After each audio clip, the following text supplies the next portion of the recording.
Bom, vamos falar um pouquinho sobre o evento que aconteceu aí semana passada, Dionísio. O Eric Juliano, nosso colega, nosso diretor, né, teve aí acompanhando, comemorando, celebrando o início da colheita do arroz, um evento importante e bacana Tubarão receber isso, né?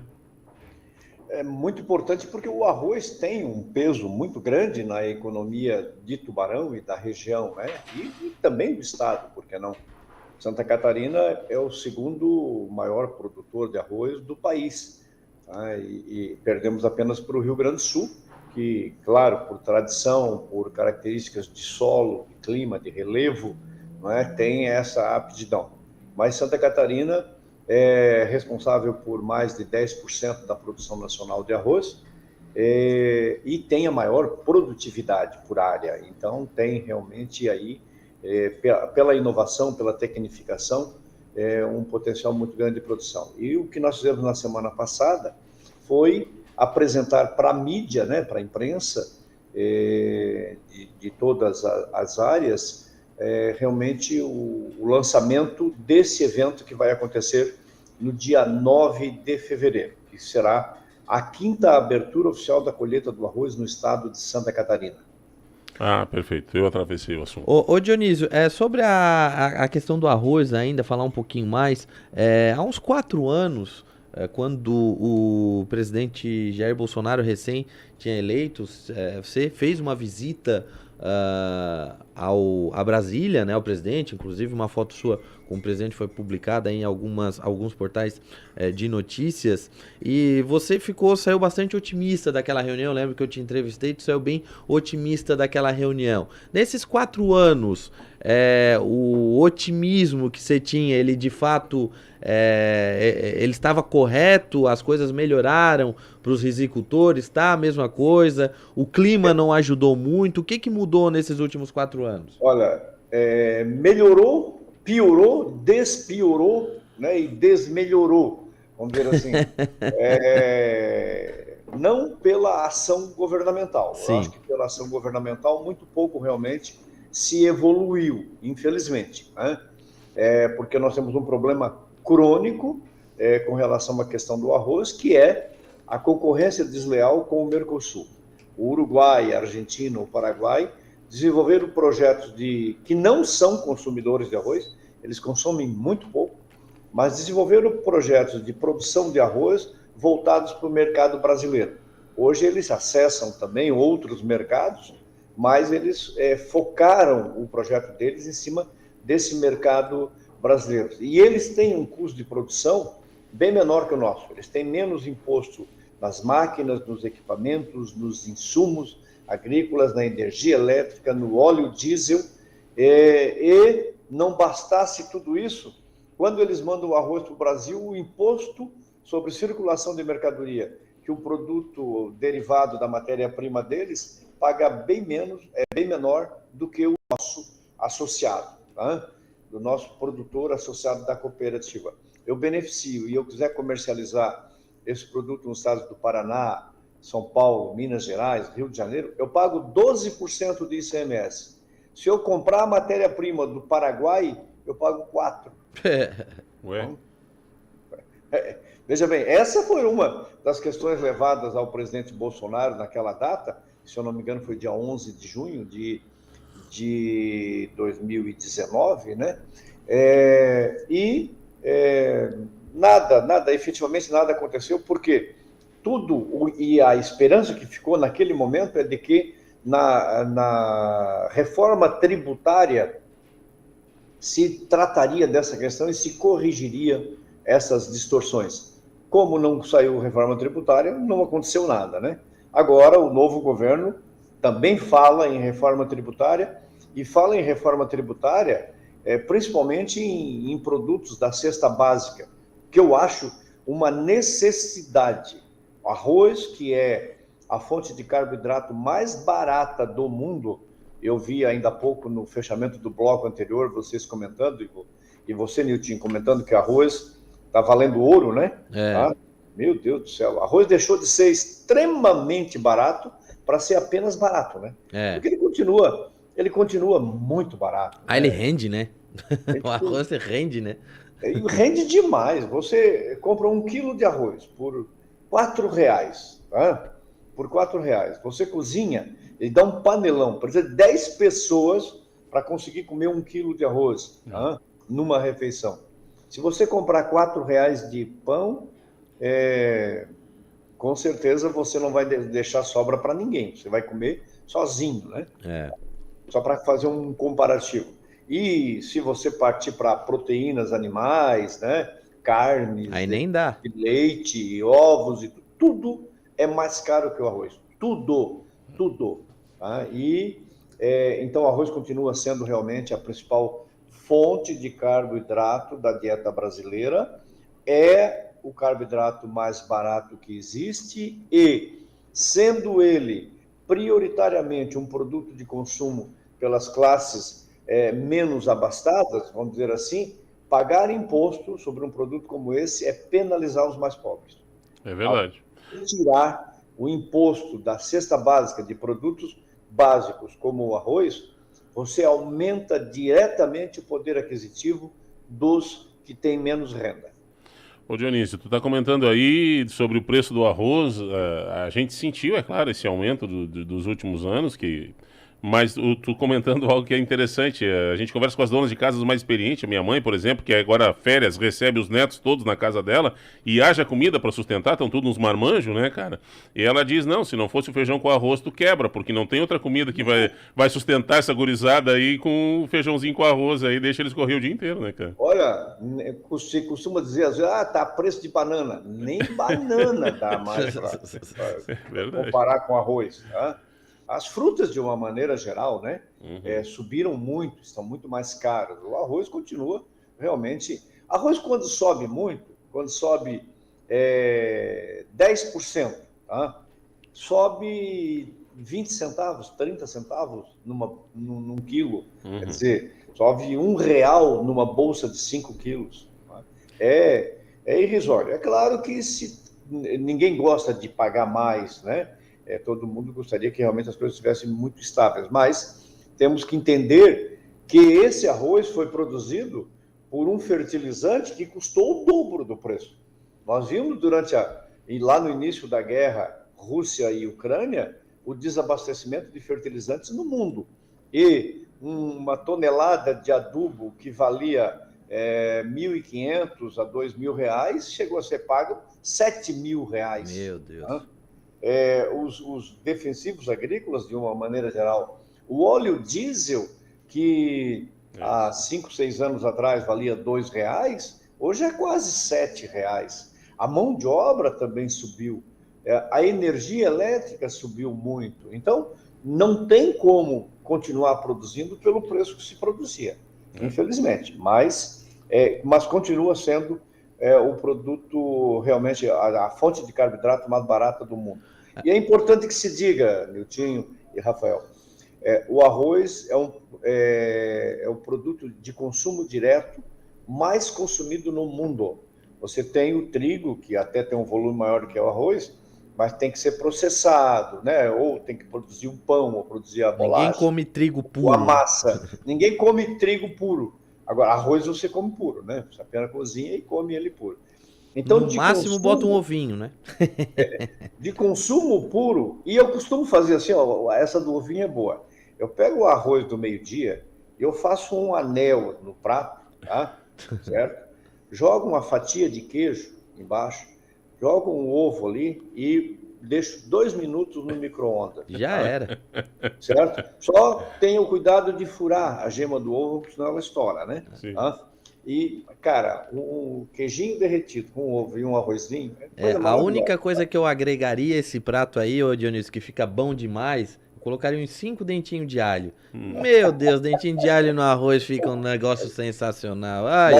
O que eu ia dizer é o seguinte, o arroz são 750 milhões de toneladas produzidas anualmente no mundo, mas 90% disso é produzido e consumido na Ásia. A China produz e consome 180 milhões de toneladas. Caramba, a Índia, 150 milhões de toneladas. A Indonésia também é um volume muito grande. Ele é um produto de produção e consumos asiáticos. O Brasil é o maior produtor e o maior consumidor de arroz fora da Ásia. Então sobra aí 75 milhões, mais ou menos, para a produção do resto do mundo. Os outros 750 milhões, os outros... Exatamente. 680 milhões de toneladas é produzido e consumido aí na Ásia. Que doideira, não tinha ideia. Santa Catarina é um exemplo impressionante, né? A gente falou essa semana aqui, Niltinho, né, de ser o maior produtor de aves, um dos maiores de carne suína, é o segundo maior de arroz. É uma coisa impressionante, num estado territorialmente pequeno. Esse exemplo de Santa Catarina dá para ser replicado? Tem como isso ser levado para outros estados, de repente? Ou a questão da geografia, da tipografia do estado é muito única para chegar nesse patamar, especificamente do arroz, Dionísio? Não, pode ser levado. É claro que o sistema catarinense de trabalhar com arroz pré-germinado, em solo, primeiro, solo sistematizado, quer dizer, o solo é nivelado, tá? Hoje com lâminas a laser, tá?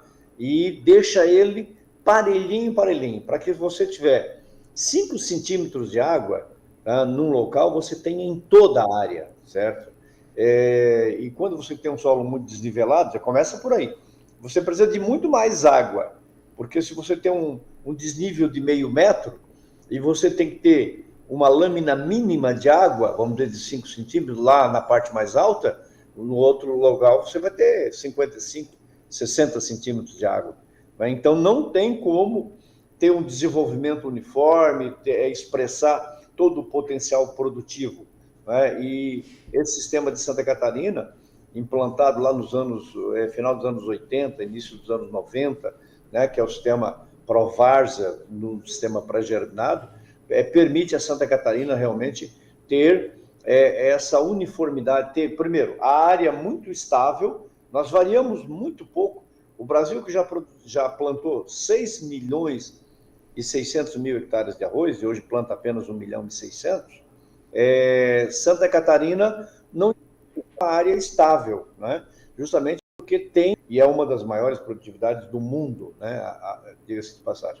Santa Catarina tem um modelo de pesquisa agropecuária e de extensão rural muito bom. A EPAGRE faz um trabalho, para quem conhece a Estação Experimental de Itajaí, da EPAGRE, que está muito focada em arroz, em outras culturas também, mas principalmente arroz, é modelo para o mundo, realmente, o trabalho que é feito ali no desenvolvimento de sistemas de cultivo, desenvolvimento de variedades, manejo de pragas e doenças, né, fertilidade do solo, tudo que você imaginar é feito ali pela EPAGRE, ali em Itajaí, e por isso que nós temos realmente essa característica.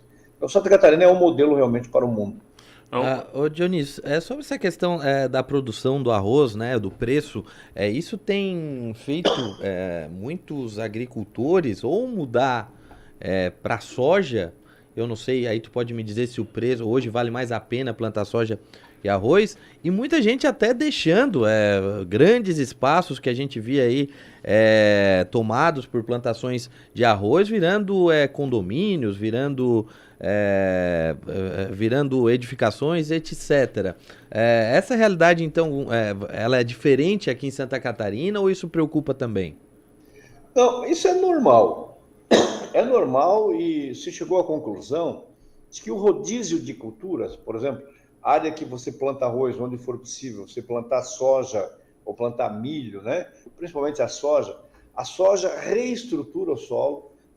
A soja tem uma característica de que ela cria nódulos, né, na raiz, e esse nódulo tem a capacidade de absorver nitrogênio do ar e fixar no solo, né? Então ela não precisa, por exemplo, receber na sua adubação, ela recebe fósforo, potássio, mas não precisa de nitrogênio, de ureia, porque ela tem essa capacidade de fixar o nitrogênio do ar no solo.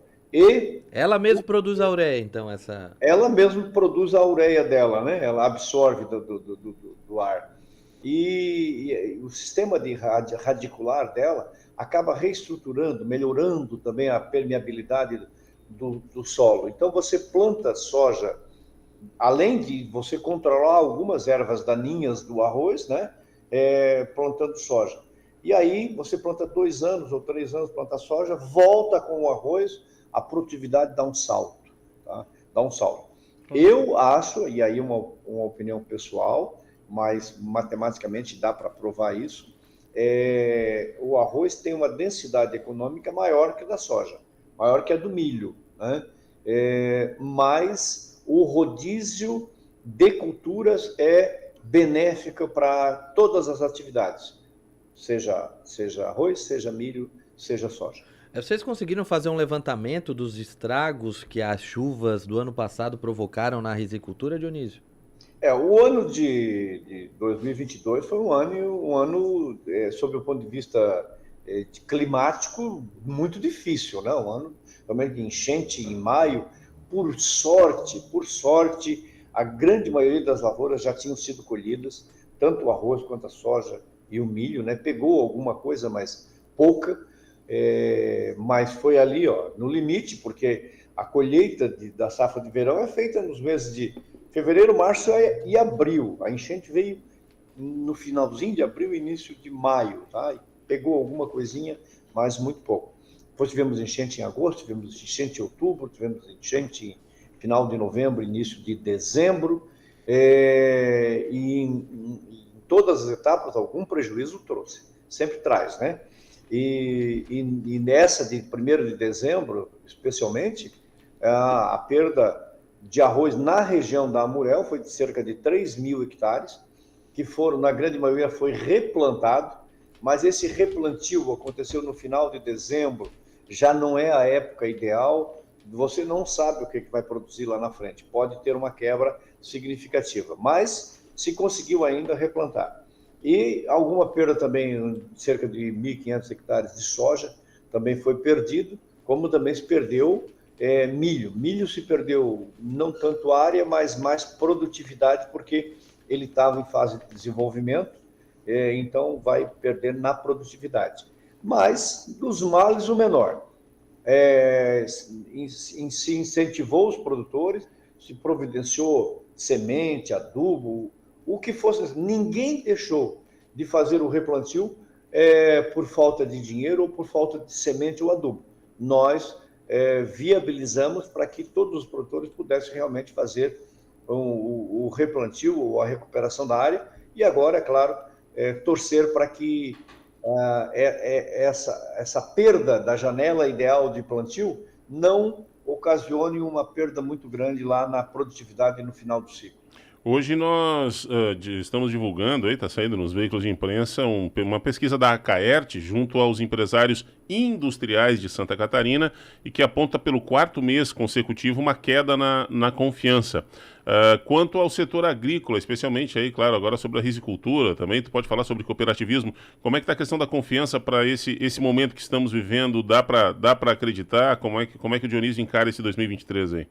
O agronegócio e a agricultura e a pecuária de uma maneira geral, porque tem gente que gosta de separar a agronegócio da agricultura familiar. Para mim é tudo uma coisa só, não é? Não é porque eu planto 1.000 hectares ou porque eu planto 10 hectares de arroz que o preço vai ser diferenciado, né? O preço é o mesmo, o produto é o mesmo e os mercados são os mesmos também. Então, o agronegócio, de uma maneira geral, ele é otimista e ele sempre trabalhou com risco, né? Porque quem trabalha dependendo de clima, né, ou temperatura alta ou temperatura baixa, ou excesso de insolação, ou excesso de chuva e tal, você sempre tem riscos, né? E no Brasil a gente tem um risco adicional, que é o governo, tá? A intervenção governamental acaba realmente sempre deixando um pouco de preocupação. Mas essa preocupação, eu acho que quem viveu os plano cruzado, quem viveu os planos Bresser, quem viveu o plano Collor, que foi um desastre para a agricultura, quem vivenciou situações das mais diversas por parte de governos, as próprias gestões do Lula, especialmente a de 2003, que era uma incógnita e era uma preocupação muito grande, né? Eu acho que quem superou e atravessou esses tsunamis todos pelos quais passamos, né? Está calejado e sabe que as coisas são assim mesmo e que, no fim, na viagem as melancias se ajeitam. Agora é trabalhar, fazer o que vocês fazem de melhor, né, Dionísio? É trabalhar. Trabalhar, é ter confiança e trabalhar. Não adianta, claro, com alguns cuidados. Por exemplo, não é, e nós recomendamos isso para os produtores, tome muito cuidado em fazer investimentos nesse momento. Por quê? Bom, o preço de um trator, o preço de uma colheitadeira está o dobro do que era há 3, 4 anos atrás. Dólar, euro, e tudo lá em motivo cima. para isso não tem. Isso vai, em algum momento, reverter essa curva aí, não é? E as coisas deverão se acomodar um pouco. Aliás, isso é meio que geral, né? O mundo está vivendo depois da pandemia, as máquinas e equipamentos dobraram de preço, a construção civil dobrou de preço, tudo dobrou de preço. Os salários não acompanharam. Esse é o grande problema. Hoje não existe poder aquisitivo para os preços que se tem hoje. Tá? É preciso haver uma reacomodação, um realinhamento. As economias mundiais precisam se ajustar porque senão nós vamos ter os 120 milhões de pessoas passando fome mesmo, como diz a dona Marina, né? Tem um cara que tem um perfil de paródia, acabei de ver aqui, o do Joaquim Teixeira. Ele é engraçado, né? Ele falou assim, ó, 60% dos brasileiros estão acima do peso e 50% passam fome. Deve ter sido o contador das lojas americanas que fez esses estudos. Tem uma outra mensagem no WhatsApp que aparece a Marina e o ministro da Segurança, né? O Dino lá. Flávio Dino. Dino. E aí disse assim, ó, aparece um do lado do outro, né? De perfil ainda os dois, tá? E ele só de calção de banho. Ela bem magra, né? 50% passa fome. E o outro 50% come 5 vezes mais do que devia. O Dino tá fazendo às 8, Marina. Vazou uma foto dele de calção de banho, que é uma coisa que... Como é que fazem isso, né, cara? Não pode, cara. Ô Dionísio, voltando aqui pra nossa pauta. Então, essa quinta colheita do arroz, vocês estão dando mais publicidade a isso tudo, Dionísio? Tem algum motivo em especial? Não, é a primeira vez que é realizado em Tubarão, né? Sim. E aí não podemos deixar de valorizar a terrinha, né? Sim. Eu acho que tem que ser bairrista. Nós estamos indo amanhã ao governador, tá? Juntamente com o prefeito Juarez, juntamente com representantes da EPAGRE e outros que fazem parte da promoção do evento, né? Convidar o governador para estar aqui no dia 9. Vamos ao presidente da Assembleia Legislativa, vamos ao secretário da Agricultura, Valdir Colato, entre outras instituições e autoridades, convidar para que estejam aqui. Afinal de contas, é um evento estadual, né? Fomos soja, milho, pastagens e tal. E aí, só para esse folder aqui, ó, tá? É um folder do evento, né?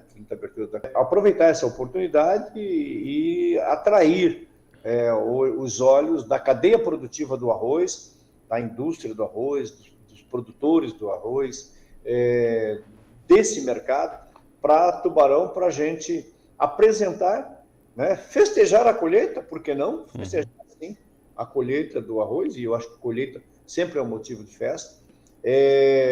Discutir os problemas, né? E esse é o objetivo central, que se discuta os problemas da cadeia produtiva do arroz, e aí, a partir daí, realmente se busque minimizar os efeitos negativos, maximizar os efeitos positivos, e que a atividade continue cumprindo o seu papel econômico e social. Valendo a pena, né? Esse é o nosso objetivo. Dionísio, ficou uma questão num comentário teu, eu acabei me passando de não explicar, te pedir uma explicação melhor. Tu falaste da dificuldade da reforma tributária que não acontece, do imposto mais barato para importar o arroz, digamos assim, produzido aí fora, do que o nosso aqui, que tem menos imposto. O arroz produzido no Brasil é suficiente para alimentar o Brasil ou é necessário, como o trigo, por exemplo, que tem que importar para o mercado nacional? Não, o Brasil, inclusive, está produzindo muito menos arroz do que poderia. Uhum. O Brasil poderia hoje estar produzindo 20 milhões de toneladas de arroz tranquilamente, sem problema. Tá? Nós estamos produzindo 10 milhões e meio, 11 milhões de toneladas e consumindo 9 milhões de toneladas. Nós temos um excedente aí, o ano passado, em 2022, a gente exportou 2 milhões e 200 mil toneladas de arroz. Tá? Não exportamos mais, por quê? Porque não temos competitividade. Nosso custo é muito alto. Uhum. O custo de produção é muito alto e aí a gente tem dificuldade. Só conseguimos vender esse volume para terceiros mercados porque os Estados Unidos teve um problema sério de safra lá e aí os mercados da América Central e Caribe, principalmente, né, ficaram disponíveis e o Brasil conseguiu acessar esses mercados, senão a gente teria dificuldade. Por isso... Esse custo do Brasil, que reclama o produtor rural, que reclama o industrial, que reclama o cara lá. Imagina o cara de Chapecó, para exportar o que deve reclamar lá da produção. Sim. A gente aqui na beira ainda, né, com o porto perto, com o trilho, né, enfim. Só para citar dois exemplos bem práticos, assim, bem objetivos, bem didáticos, né? Se usa muita energia elétrica para irrigação. Uhum. Né? O arroz produzido no Brasil paga, na energia elétrica, 25% de ICMS. O arroz produzido no Paraguai, onde a energia produzida na Binacional Itaipu, que foi projetada por nós, financiada por nós, construída por nós, mais da metade é deles, que está no rio da divisa. Tá? Lá não tem ICMS para irrigação. Tá? É 25% mais barata a energia. Só o aí? Óleo diesel, 25% mais barato. O óleo diesel, tá, distribuído no Paraguai, é distribuído pela BR Distribuidora, da Petrobras. Tá? Lá, o ICMS é bem mais barato que aqui. Tá? Bem mais barato. Então, assim, ó, isso no final impacta em 10, 12 reais por saco de arroz. Tá? Por saco de arroz em função desse custo Brasil ao qual o Rafael se referiu. É absurdo. Dionísio Bressan, é sempre uma aula, é sempre bom conversar contigo, seja qual for o assunto, a gente fala de cheia, fala de manancial, fala de arroz, e é sempre bom ouvi-lo. Obrigado pelo presente, pela atenção conosco, seja sempre muito bem-vindo aqui na Hiper.